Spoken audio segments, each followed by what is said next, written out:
પોરબંદરના છાયાના ભીમરાવ ચોકમાં એક યુવાનને અને તેના મામાને માર માર્યો હોવાની ઘટના બની છે।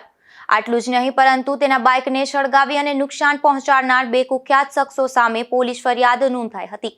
ત્યારે પોલીસે બંને શખ્સોની ધરપકડ કરી છે।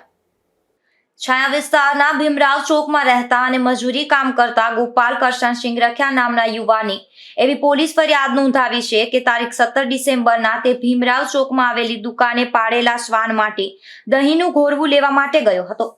એ દરમિયાન શરદ ઉર્ફે શરો દિનેશ રાઠોડ અને તેનો ભાઈ મયુર દિનેશ રાઠોડ ત્યાં આવી પહોંચ્યા હતા અને મયુરે ઘોરવું ભરેલી કોથળી છૂટવી લીધી હતી અને બંને શખ્સો ફરિયાદી ગોપાલની મસ્તી કરવા લાગ્યા હતા અને ચાલ્યા ગયા હતા। ત્યારબાદ ફરિયાદીના મામા જયેશ રૂપાભાઈ વાઘેલા ગોપાલનું બાઇક લઈ અને ઘોરવું લેવા માટે ગયા। ત્યારે શરદ અને મયુર બંનેએ પ્લાસ્ટિકના પાઇપ વડે ગોપાલ અને તેમના મામા જયેશને મારવા લાગ્યા હતા।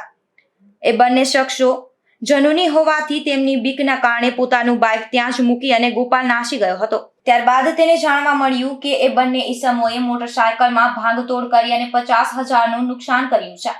બાદમાં તારીખ 7/1ના ફરિયાદીનો નાનો ભાઈ વિજય કરશનસિંહ રખિયા છાયાના આંબેડકરમાં ગલીના નાકે બેઠો હતો।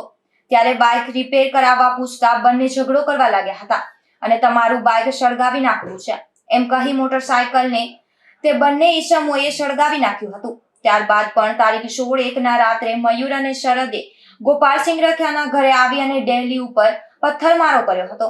તેથી અંતે ગોપાલસિંહ રખિયાએ આ બંને શખ્સો સામે ફરિયાદ નોંધાવતા પોલીસે બંને શખ્સોની ધરપકડ કરી છે। આ બંને શખ્સો સામે અગાઉ પણ મારામારી સહિત અનેક ગુનાઓ નોંધાયેલા છે। નિપુલ પોપટ સાથે અશોક થાનકી, ગુજરાત ન્યૂઝ, પોરબંદર।